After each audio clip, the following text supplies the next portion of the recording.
നേരത്തെ കോഡ് ചെയ്ത് വെക്കുക. Okay okay okay.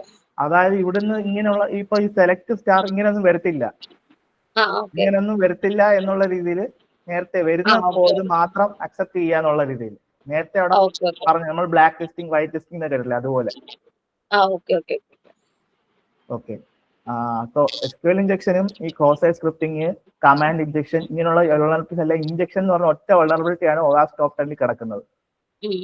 OWASP top 10 വരുമ്പോൾ ബ്രോക്കൺ ആക്സസ് കൺട്രോൾ, ഈ പറഞ്ഞ ക്രിപ്റ്റോഗ്രാഫിക് ഫെയിലിയേഴ്സ്, ഇഞ്ചക്ഷൻ അറ്റാക്സ്, അങ്ങനെയാണ് പറഞ്ഞേക്കുന്നത്. ഒരു സെക്ഷൻ ആയിട്ടാണ് പറഞ്ഞത്. അതിന്റെ ഉള്ളിൽ ഒരുപാട് വൾനറബിലിറ്റീസ് വരുന്നുണ്ട്. ഓക്കെ. അപ്പൊ അതില് ഇഞ്ചക്ഷൻ എന്ന് പറഞ്ഞ സെക്ഷന്റെ അകത്ത് വരുന്ന ഒരു വൾനറബിലിറ്റി ആണ് SQL ഇഞ്ചക്ഷൻ. SQL ഇഞ്ചക്ഷൻ തന്നെ പല ടൈപ്പ് ഉണ്ട്. ടൈം ബേസ്ഡ് ഉണ്ട്, ടൈം ബേസ്ഡ് ഉണ്ട്, എറർ ബേസ്ഡ് ഉണ്ട്, അങ്ങനെ പല ടൈപ്പ് ഉണ്ട്. പിന്നെ നെക്സ്റ്റ് വരുന്നതാണ് cross site scripting. Cross site scripting എന്ന് പറഞ്ഞു കഴിഞ്ഞാല് നമ്മള് നമ്മുടെ ക്ലയന്റ് സൈഡിൽ നിന്ന് ഈ പറഞ്ഞ സ്ക്രിപ്റ്റ്സ് ഇഞ്ചക്ട് ചെയ്യും. ഞാൻ പറഞ്ഞേ ജാവാ സ്ക്രിപ്റ്റ് വെച്ചിട്ടാണ്, HTML വെച്ചിട്ടാണ് ഇതൊക്കെ വർക്ക് ആവുന്നതെന്ന് പറഞ്ഞില്ലായിരുന്നോ? അപ്പൊ ഈ അതിനെ നമ്മൾ സ്ക്രിപ്റ്റ് ഇവിടുന്ന് ഇഞ്ചക്ട് ചെയ്യുമ്പോൾ ഈ സ്ക്രിപ്റ്റ് അവിടെ അടുത്ത കോഡിൽ ചെന്ന് അതും റൺ ആവുന്നുണ്ടോ എന്നുള്ളതാണ്. അപ്പൊ ഈ പറഞ്ഞ സ്ക്രിപ്റ്റ് ടാഗ് ഇട്ടിട്ട് അതിന്റെ അടുത്ത് അലേർട്ട് ഇങ്ങനെ ഒരു ടാഗ് ഇട്ട് കഴിഞ്ഞാൽ നമ്മളിത് കൊടുത്തതിന് ശേഷം ഇത് റൺ ആവുന്നുണ്ട്. റൺ ആയിട്ട് വരുമ്പോൾ നമുക്കൊരു അലർട്ട് പോലെ പോപ്പപ്പ് ആയി വരുവാണ്, ഹാക്ഡ് എന്ന് പറഞ്ഞു. അങ്ങനെ വരുവാണെങ്കിൽ അവിടെ ഈ പറഞ്ഞ പോലെ എക്സസസ് ഉണ്ടെന്നാണ് അതിനർത്ഥം.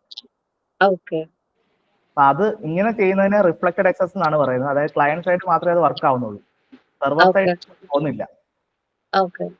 സെർവർ സൈഡ് സ്റ്റോർ ആവുന്നില്ല എവിടെ.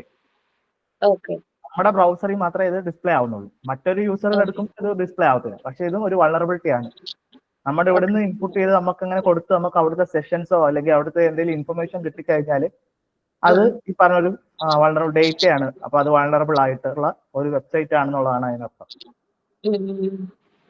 ഓക്കെ. അപ്പൊ ഇതില് ഈ പറയുന്ന പോലെ ഇതില് 3 ടൈപ്പ് ഉണ്ട്. റിഫ്ലക്റ്റഡ് ഉണ്ട്, സ്റ്റോർഡ് ഉണ്ട്, ഡോം ഉണ്ട്. ഓക്കെ. സ്റ്റോർഡ് എന്ന് പറഞ്ഞു കഴിഞ്ഞാൽ സെർവറിൽ സ്റ്റോർ ആവും. അപ്പൊ ഏതൊരു യൂസർ ഇത് ആക്സസ് ചെയ്യുമ്പോഴും ഇതുപോലെ കാണിക്കും.